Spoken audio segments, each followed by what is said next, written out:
பவித்ரா.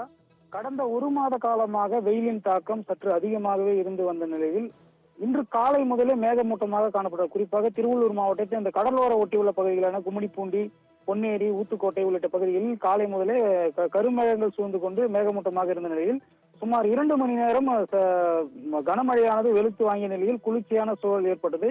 குறிப்பாக மழை தொடர்ந்து பெய்து இருந்ததால் பொன்னேரி சுற்று வட்டார பகுதிகளில் சாலைகளில் இருபுறங்களிலும் தண்ணீர் பெருக்கெடுத்து ஓடியது. இதனால் வாகன ஓட்டிகள் பொதுமக்கள் பெரிதும் சிரமத்திற்கு உள்ளாகினர். இதனிடையே தொடர்ந்து கனமழை பெய்த நிலையில் பொன்னேரி அருகே உள்ள திரு ஆயர்பாடி பகுதியில் உள்ள ரயில்வே மேம்பாலம் கீழ் மழைநீர் தேங்கியது.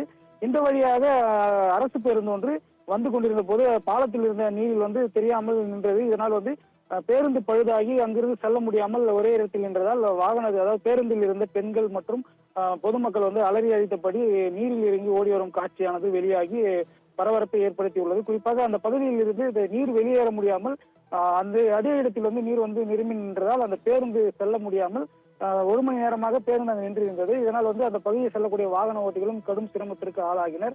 உடனடியாக பேருந்தை வெளியே எடுத்து அதிலிருந்த மக்களை இறக்கும் பணியில் போக்குவரத்து துறையினர் ஈடுபட்டனர்.